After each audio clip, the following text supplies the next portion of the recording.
I think it's important to get around a community of people that understand and are going to support you where you are as a male or a female. If you're going through a situation, a lot of your friends may not be in that similar situation. I think being around a good supportive community of people that have been through what you've been through or on that same part of the mountain that you're on in life is going to be super, super helpful. So I encourage anybody that is in that position to find other people that are in that same position, because you're going to have more in common than you think, and that sort of support is going to be absolutely huge. You're making all the mistakes, you're working a ton, you're stressed out, you're new to the business landscape, and that becomes a priority, and all of a sudden that you think you have a stable relationship, and so you take that for granted, and you jump into something thinking that I'm going to focus my attention over here because everything there is very stable. But the issue that you have is that it doesn't stay stable for long. You're in this constant growth mindset. And if one person's growing and the other doesn't have an opportunity to grow because they're busy just supporting you the entire time, then you outgrow that situation and often outgrow that person. Welcome to the Derelict Podcast. For the disparaged, depleted, and delinquent souls trying to find our way, we're talking about the scary part of the journey, where we don't know how it'll end. Let's be free to face our fucking failures in real time as the most unadulterated, truest version of who we are. No sugarcoating. Welcome to the shit show, you derelict. Hey y'all, Josh Tomeoni with the Derelict Podcast. Welcome back. We're so glad you're here. Would you do me a favor? It will only take you a couple seconds.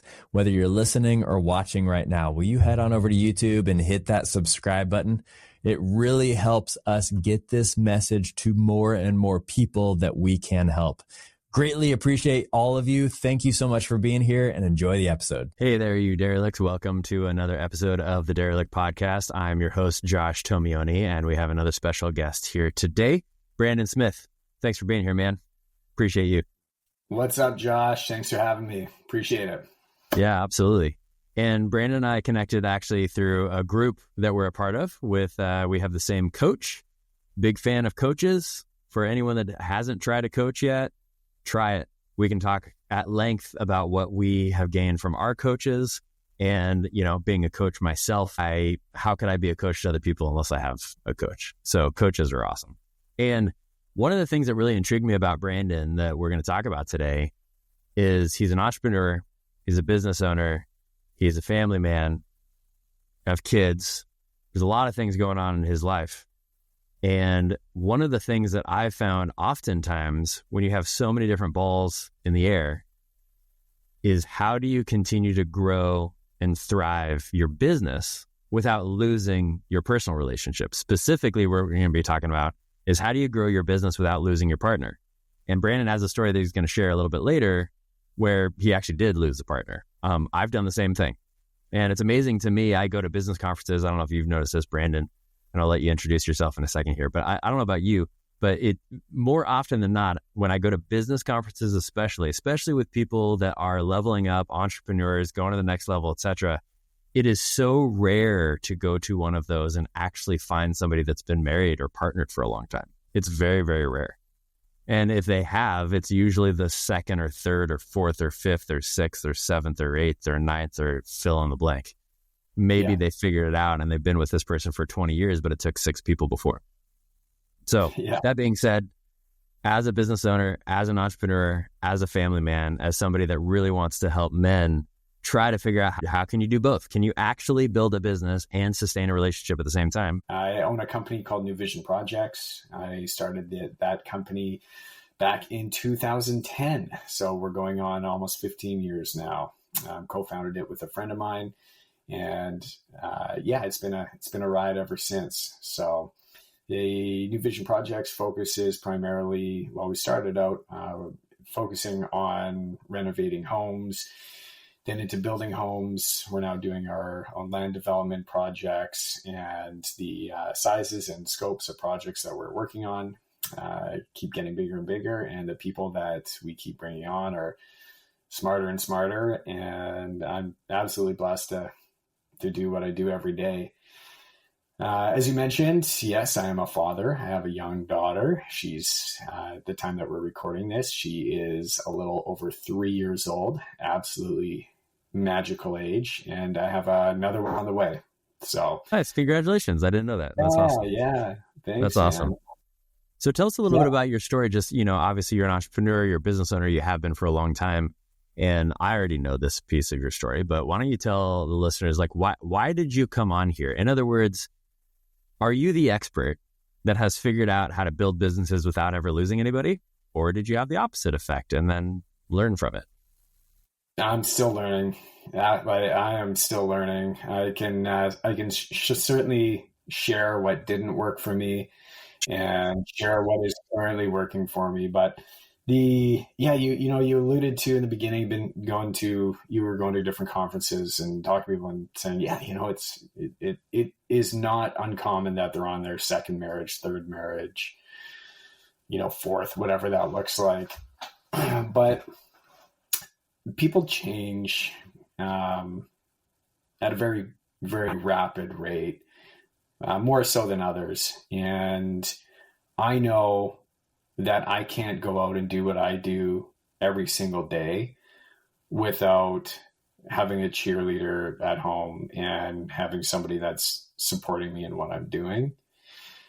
That plays a huge, huge part in the success of everything, because I know that if there's something else on their mind, or if I should be doing something else, it doesn't allow me to focus on what I need to focus on to move things forward in the business. And I did have, when I started the company, I was in another relationship. We were together for about 9 years, and I was, at that point was growing the company, and everything was just, you're making all the mistakes, you're working a ton, you're stressed out, you're new to the business landscape. And that becomes a priority. And all of a sudden that you think, you have a stable relationship. And so you take that for granted and you jump into something thinking that I'm going to focus my attention over here because everything, there is very stable. But the issue that you have is that it doesn't stay stable for long if you're not supporting it and continue to supporting it along the way. So after 9 years, there's another component to it as well. Because I think being in business puts you in a position of, you need to survive or the business is not going to last. In order to survive, you need to seek out things like coaches, which you're alluding to before, which is how we met, organizations, community. You're constantly reading books, looking for gold nuggets on, what's going to move the needle. And then it's maybe starts out in business, but then you realize, hey, I have to learn how to manage people. So you start reading books on managing people and taking courses on how to lead, or, figuring that out as you go. But you're in this constant growth mindset. And if one person's growing and the other doesn't have an opportunity to grow because they're busy just supporting you the entire time, then you outgrow that situation and often outgrow that person and outgrow the alignment that you have and the vision for the future, because that changes at such a rapid rate when you are in a position of constant learning and surrounding yourself with different people. You grow into a different version of yourself that, asks you looking for what else is out there and questioning your current relationships with current friends or current partners. And, you end up drifting away. And so one of the biggest things to your point, maybe to your listeners, is that it's a constant effort, right? So if you have somebody that's at home supporting you and you're out there and you're growing, I mean, I go to different seminars and I'm out of town for 3 days at a time and meeting people, growing and really filling my cup and getting a lot out of who I'm listening to, the people that I'm meeting, the notes that I'm taking, and I come back and I am just, I'm just invigorated, right? It's just like I'm fired up, Yeah, ready for sure. to go. And look, we just can't wait to get back to work. But there's a component of that where, you come home and your family's like, well, we need that same kind of fire. We want that same kind of attention. And you often get caught in these little zones where, you do take that for granted. And if it's important to you, you absolutely can't take it for granted. It takes time and it takes watering the same way that any other component of your business or anything else that is important to you in your life does. Yeah. So what happened the first time? I mean, it sounds like you were really fired up about your business. You were going to all these conferences, you're getting excited, your business was growing and thriving and everything else. And at the same time, your partner was at home and you guys were drifting apart. Like what caused it? I mean, what would you say to somebody that feels like they're in the middle of that right now? Maybe their focus is their business and their relationship it does feel like it's drifting apart. Is there any way to fix that? Like, what did you see? Was there a moment where you realized, oh man, this is over? Like what happened? Yeah, it wasn't really one defined moment when I realized it was over. And I actually didn't end it because I was the one, I was either too scared to end it. I didn't want to have that conversation, but there were several incidences leading up to it, almost daily where things would happen and you just knew that it was over. But at that time it was, partially, I just didn't want to deal with it. And so kept things, sort of on autopilot because I was focusing my attention elsewhere, and which was making the issue worse and continuing that to drive, a bigger and bigger wedge in between us. And, I outgrew who I was, and her and I didn't have necessarily an agreement or a conversation about what this looked like. And it what is was, this? yeah. And it was, she was working she had a job as well. But I was just in this mindset, and I was very selfish of the time that I was spending, on myself. And, borderline I needed some of that at that point, but it became a time where, in conversations, or there was, there ended up being a lot of negativity, not necessarily for myself, but I found that as I was in a great positive state and wanting to move things forward, there was a lot of negativity and resentment that wasn't there before. And I didn't take enough time to really stop and explore what that might have looked like, or some of those conversations that should have been had. I just blindly kept moving forward with my goal, and that relationship ended. And that relationship on its own, I don't think was ever meant to be, regardless. But I know now with my wife and my daughter and my family that I have, I can learn from those mistakes. And I really, as I grow, want to make sure that they're continuing to grow as well, and that we grow together. Because as a business owner, as a father, as an athlete, or as a musician, or whatever it is that you're pursuing,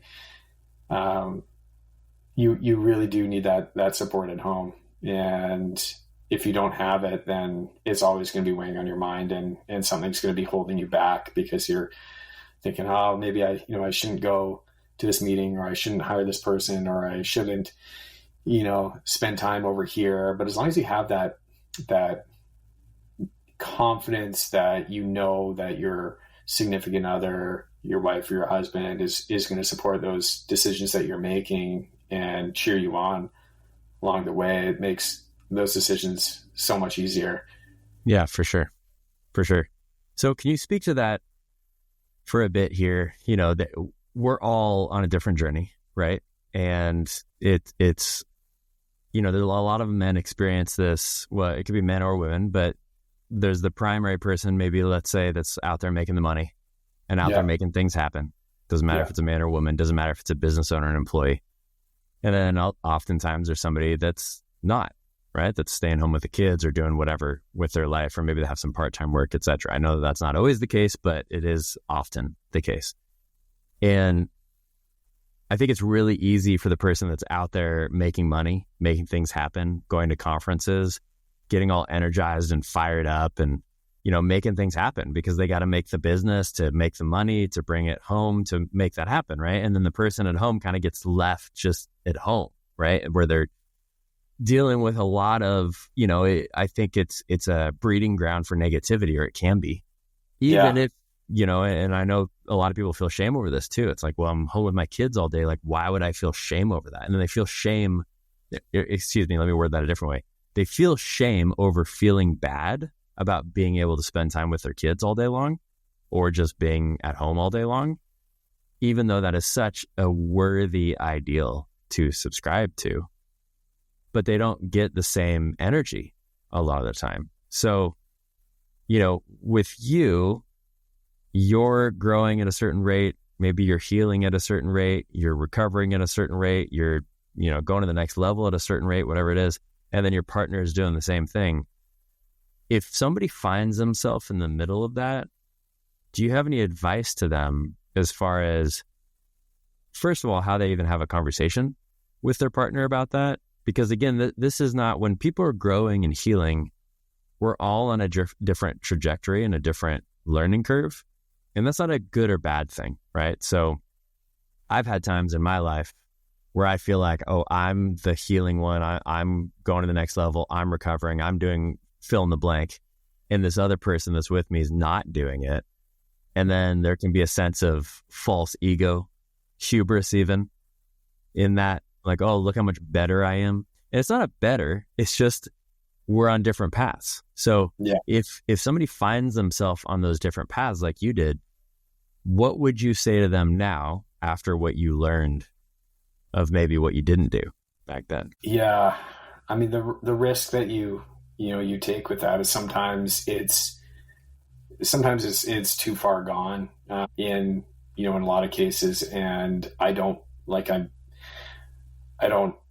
ever want to tell anybody that that's the case, but it was certainly the case in my situation, where it was just at a point where I didn't think that we could reconcile because there just wasn't enough time. That wedge in between us was too big, and there was no amount of talking and listening and counseling that we could take on.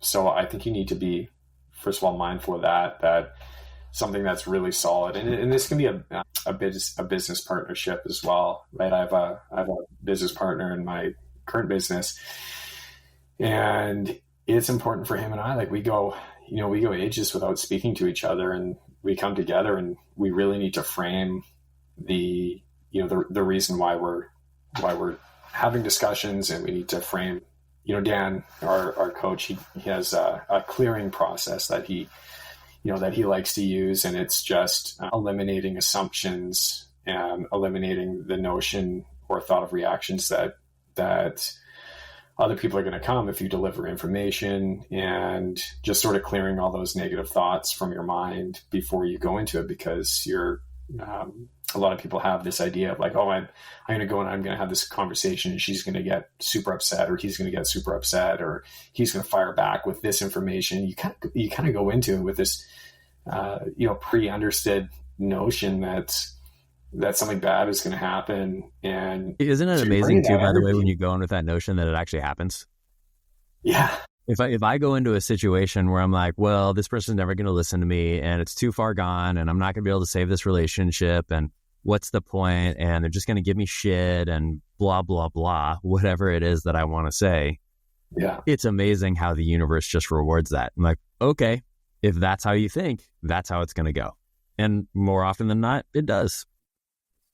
Yeah. And so that's, when you're approaching these conversations, is important to go into them with the most positive intention and the assumption that they are going to be on your side as something tactically that I'm sure even a number of your other guests have discussed, any way to approach different conversations. But, I find that if you're in the middle of that, everybody has a benchmark for comfort, and, whether it's going to be bank account, whether it's going to be physical fitness, whether it's going to be time, whether it's going to be, you name it, love, fulfillment, whatever that may be. Everybody has a benchmark, a baseline that they start from, where they're, that's comfortable to them. And when things aren't going well and that baseline starts to drop, you start to notice that in your gut, in your heart. Maybe it's physically, and you're putting on a few more pounds. You're typically used to weighing 180 pounds, and all of a sudden you jump on the scale and you're kind of around like 190, 192, and you're like, I've put on a bit of weight. So you go to the gym, and or you have a bad breakup and you go and you decide, all right, I'm going to go to the gym, I'm going to get fit. You go, you hit hard for 2 weeks, and you're like, all right, I'm feeling pretty good, I'm eating pretty good, I'm comfortable. And now you just let old habits slip back in, and you find yourself back at this baseline. And it's the same thing with relationships, right?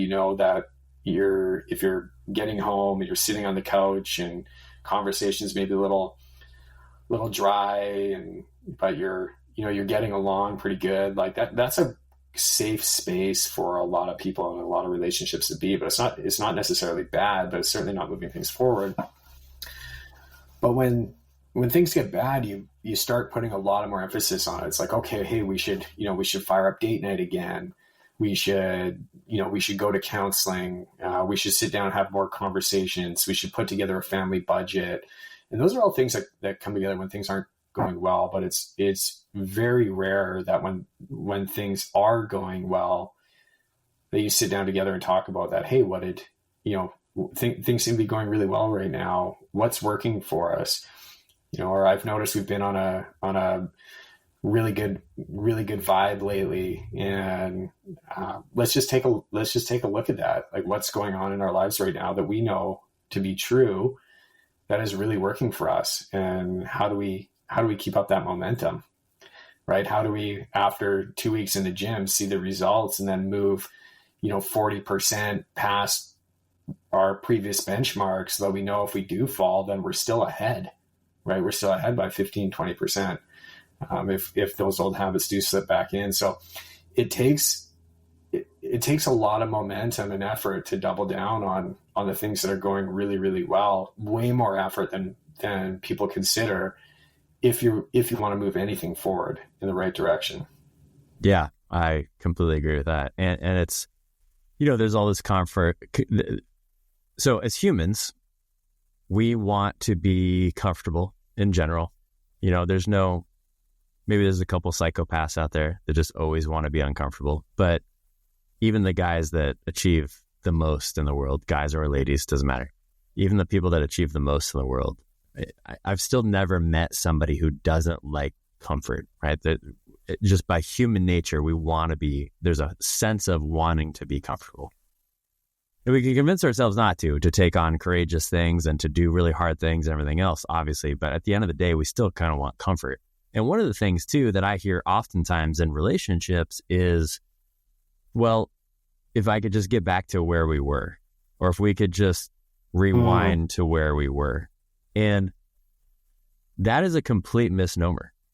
Yeah. Because where we were was not working, which is therefore why we are where we are right now. Yeah. So even if we did move back to where we were because it seems comfortable, it's not going to work. So the only way in any relationship, from my experience, is moving forward. You got to move forward to a different level of relationship. Even if you felt like you had a good marriage or partnership at one point, and then things have gotten in the way and you've drifted apart, etc., and you're like, oh, let's just get back to where we were. Where you were won't work anymore. Right? It just won't, because where you were is not where you need to be. And also, both of you me, you, whoever is in the relationship have evolved and had some sort of change since that time. So trying to bring my new self back to my old self in order to make the relationship work will not work, because even if I could do that, my partner can't do that. And there's going to be a disconnect. There's just absolutely no way to go back there. So I think I want to really encourage the listeners and viewers right now to not ever say that ever again, or to even think that in your mind, because the only way to move forward in a relationship that seems to be falling apart is to find the new self of you and the new self of your partner and see if you can figure out how to make those work. It's not going back to what used to work, because what used to work won't work anymore. It just won't. Every person that's ever said that to me in their life gets divorced because it doesn't work. You cannot go back to where you were. So, and it sounds like that was the experience that you had in your past relationship. How do you now bring that into your new relationship, your new marriage? What sort of warning signs, etc., do you look for that say, hey, we're drifting apart. I don't want to try to go back to what we were because I know it doesn't work. But now how do we come together with our new selves? What have you found with that?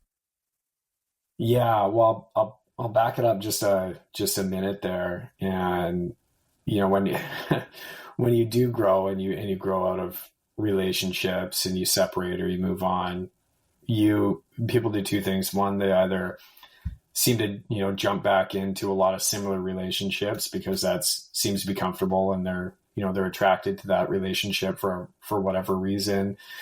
Old habits is, it's the same one. It's like, this guy always dates this certain type of woman, or, this woman always seeks out this certain type of, jerk that she dated last time. And it's, a different replica, just a different face, different name. But when you are out of relationship and you have grown, you do need to take that time to look at, all right, do we want to relive this pattern? Are we okay with that?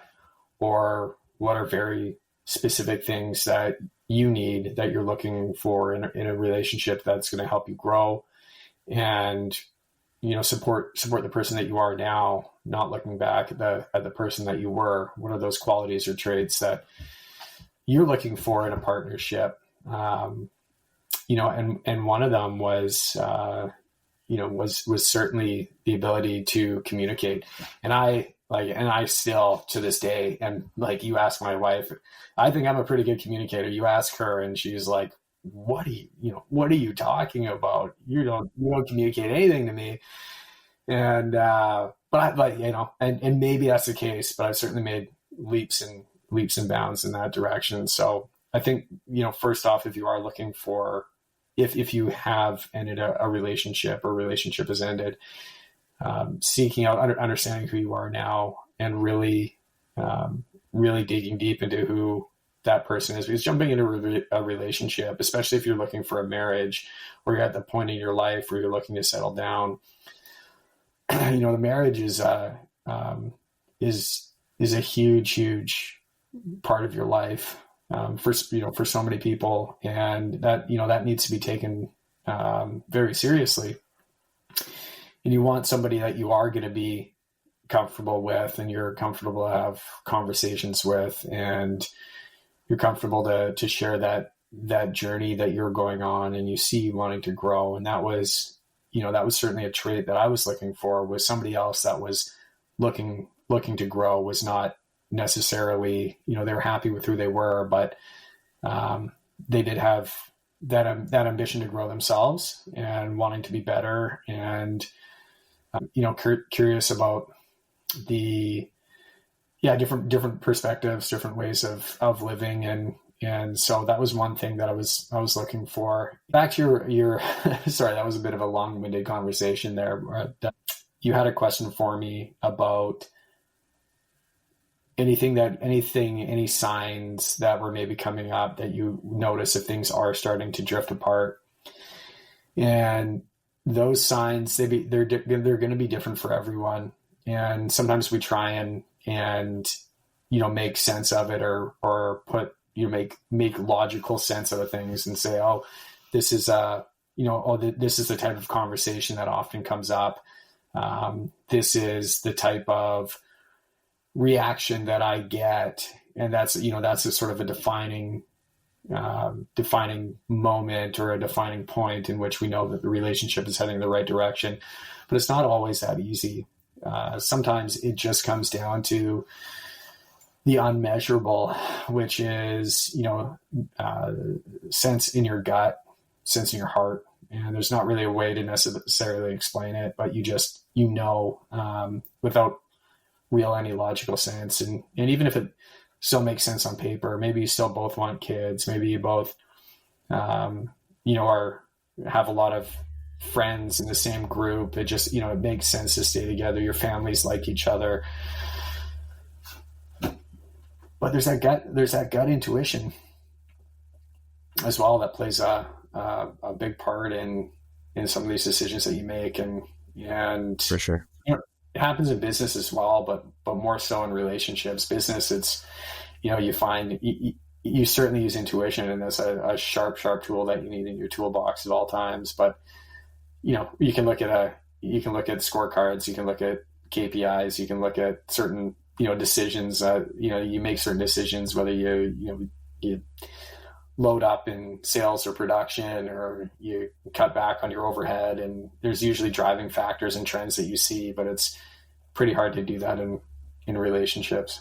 Yeah, it's a really good point. I think that, a lot of men that I coach struggle with this too, because with business, not saying it's easy, but it's clearer sometimes what is lacking. In other words, if you're tracking things, if you're tracking your numbers and you're tracking processes and that sort of thing, just tracking it really well, you'll be able to see where the fault is, right? And what needs to change.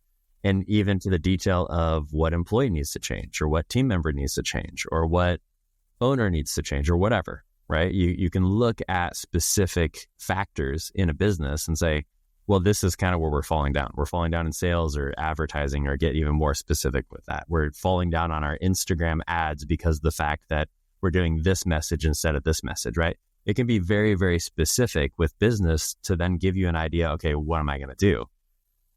I don't know about you, but I've experienced that in my life, relationships don't work like that. I can't necessarily put everything in my relationship on an Excel spreadsheet and say, okay, this is what's falling down. Because there's so much more complicated than that. There's so much more nuance to it. There's emotions. There's how somebody's feeling. There's how I'm feeling. There's how all the different filters from the past are influencing me. All the different filters in the past are influencing her. Whatever colored glasses we have on, whether rose or shit, right? I mean, there's all these different things that are playing into this. And that actually, so kind of unrelated, but it reminds me of something that you were talking about earlier. I was having this conversation with one of my clients the other day, and we were talking about this term that gets thrown around a lot of balance, right? Especially with entrepreneurs, like this work-life balance. And one of the things that I was saying to them, and he was agreeing with, is that's bullshit. There's no such thing as work-life balance. Work-life balance is not a thing. What people are trying to say is make sure you're prioritizing both in the appropriate way that you want to prioritize them based on your goals and your mission and your values in life. That's what they're trying to say. But the word balance implies that somehow there's this teeter-totter, and work and then my personal life are just kind of going to go like this, and they're always going to be around the same, which is just not true, especially if you're running a business, as you know, right? Yeah. It's just never scales. It's always everything on both scales. So what I usually encourage people to do, and I'd love to hear your thoughts on this as well, what I usually encourage people to do is to get rid of that word balance out of their life and instead use a word like priorities. So what are my priorities? And let me be honest with what my mission, my vision, my purpose in life is, so that then I can assess my priorities and what I'm actually spending time and everything else doing to make sure that I can do something that seems to be impossible a lot of the time. Maybe I actually can grow a business and keep a relationship at the same time and not lose both of them because I'm so focused on balance. Yeah. Any thoughts on that? Yeah, totally. I I'm going to go back to the scorecard and measuring just for a quick second there, because I have had friends that have said, they use certain tactics that work well for them, and they're much more highly analytic than I am. But they have scorecards for their relationships, and tactically for some of your listeners, maybe this is a great idea. For my wife, she doesn't want to have anything to do with that. She's she teaches yoga, and she's a photographer, a videographer, and very, very much a creative. So she just wants to talk. But certainly, showing up and having that family meeting where you have a few questions of, how have I shown up for you this week, out of 5.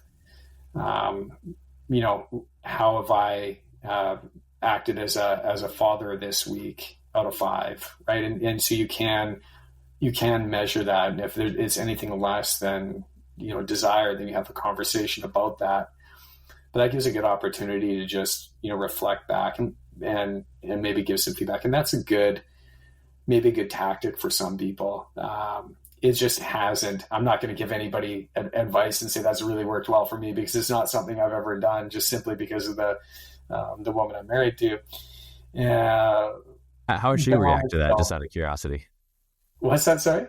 I just said, how would she react to that, just out of curiosity? Why does she not want to rate things?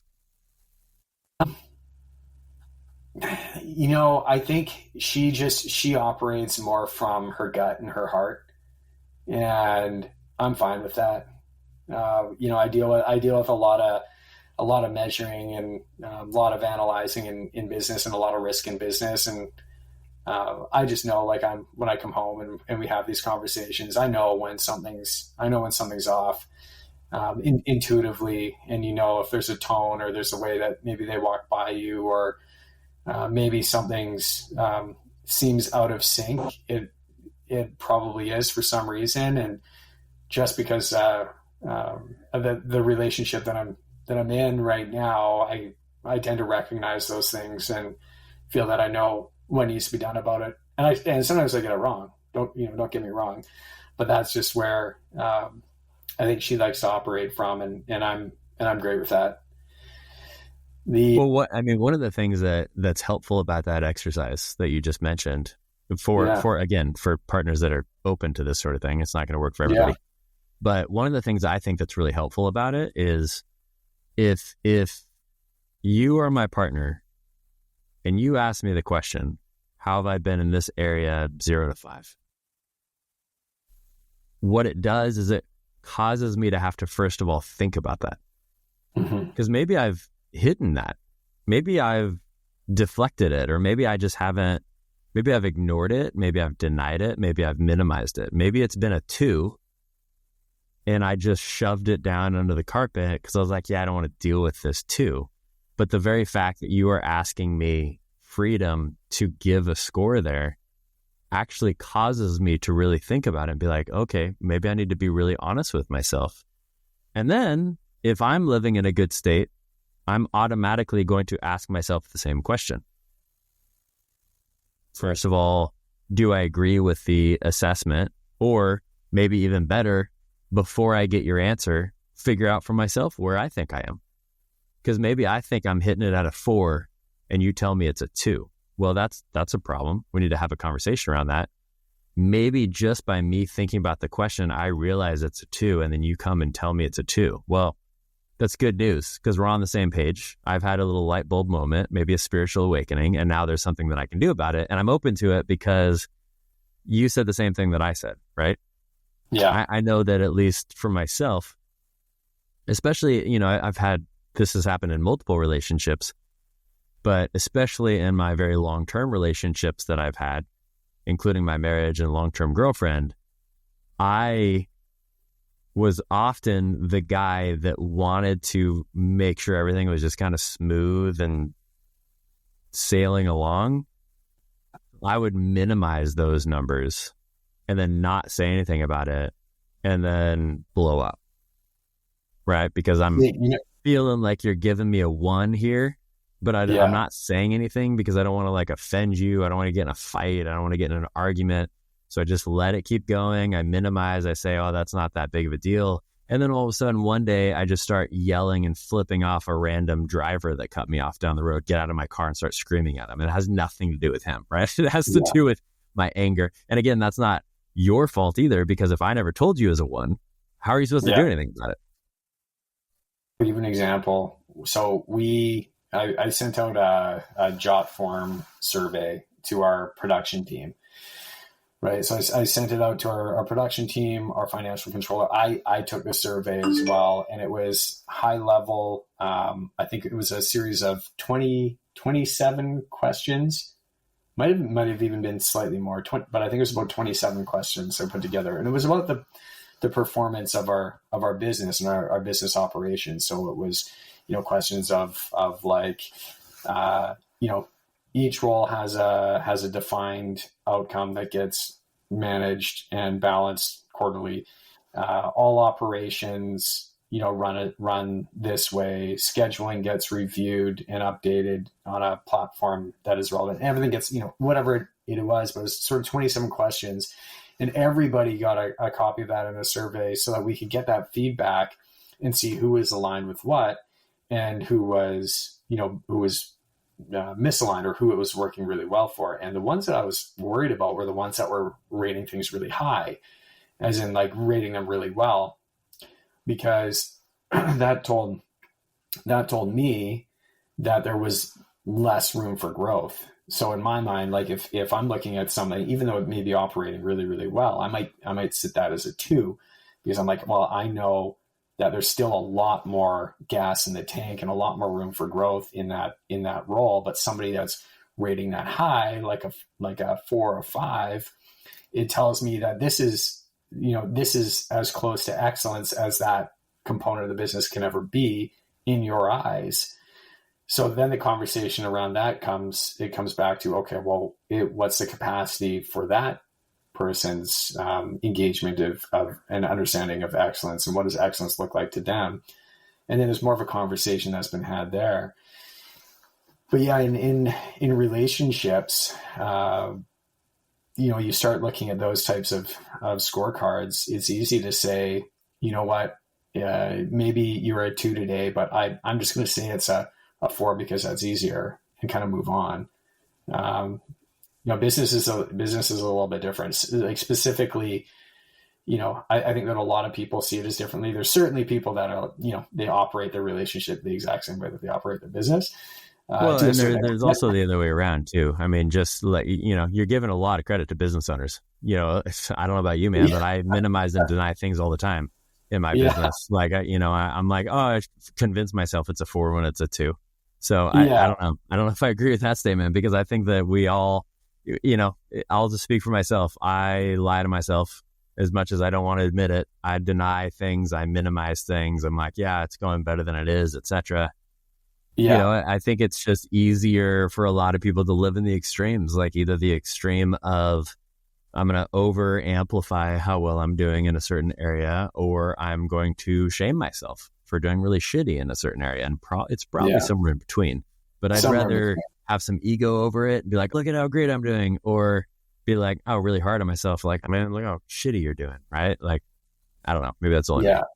Definitely not you, right? And there's certainly the other side, right? Like you can analyze different parts of your business, but if a business is not doing well and you're out at a networking event and people are asking how business is, a lot of times in the back of somebody's mind, and certainly I've done it where I'm dealing with all sorts of stuff, and they ask how it's going, things are going. You're like, yeah, no, they're going well. Like they're going really well. Things are rocking. You know what I mean? But you do downplay what you don't want, and a lot of times what you don't want other people to see, and that's a fault that I think as human beings, a lot of us have. You mentioned balance, and we're talking about balance. I agree with your statement there earlier that balance is not a plan to really move things forward in any given direction. I look at balance as more of a task in life, sort of more as a mountain, or a relationship as a mountain, right? And quite often it's and I have this visualization in my mind where I might be climbing up on the mountain. My partner might be sticking around at base camp, but I'm gonna climb with the rope to the top of the hill. And as soon as I get there, I'm throwing that rope right back down. And now you're going to climb back up there with me. And then maybe, I'm going to take a bit of a break. You're going to climb up this next hill. Then when you're up there, you're going to strap in and plan that route for me. And then I'm going to climb up, but together we're going to get to the top of the hill. It just might mean that we don't, we get there at slightly different times or slightly different phases of that climb. But you need to understand that the goal is to get both of you to the top of the mountain, but you're never going to get there with balance, or you're never going to climb, right? You're just going to stick around at base camp and talk about what that view looks like at the top of the mountain. Yeah, for sure. I resonate with that a lot. So, as we're wrapping up our time together, what sort of advice would you give to men that, majority of the men probably listening or watching this podcast have been through some sort of breakup, tension, or failure, transition, right? Nicer word to use, that are now out trying to look for that next person, or maybe they are in that relationship and they're trying to figure out if it's going to work. What sort of, any last final words that you'd say to them? I think it's important to get around a community of people that understand and are going to support you where you are. So I think as a male or a female, if you're going through a situation, a lot of your friends may not be in that similar situation, right? It might be a lot of your friends are married, they have kids, they have other priorities, and that was a really convenient thing when you were in a relationship as well, because you're doing couples things, and maybe it doesn't make sense to do that anymore, and maybe you need to move on from that. But I think being around a good supportive community of people that have been through what you've been through, or on that same part of the mountain that you're on in life, is going to be super, super helpful. So I encourage, anybody that is in that position to find other people that are in that same position, because I think you're going to have more in common than you think. And that sort of support is going to be absolutely huge. And I think for those that are in a relationship, that have been in maybe a past relationship and it hasn't worked out, and are in a new relationship and they really want it to work out, having those conversations early is a big part of your foundational growth and your ability to grow. Yeah. And ultimately you have to identify when things are going really, really well, why that is. And how are we going to double down on that, as we were alluding to earlier? Because it's way too easy just to slip back into that, hey, something's going wrong, I need to fix it. I look at business, and when it comes to marketing, right? Hey, let's look at our marketing. What's working really, really well? Okay, let's double down on that, because we know that it's going to move the business forward and it's going to bring in, more sales, more contracts. Right. Same thing with relationships.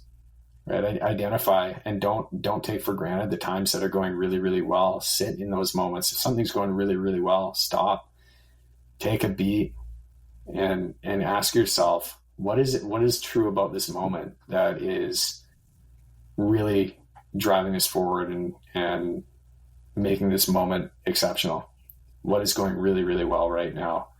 And analyze that, and making sure that you're putting much more intention into whatever those activities are that you're performing, and have those discussions with your partner.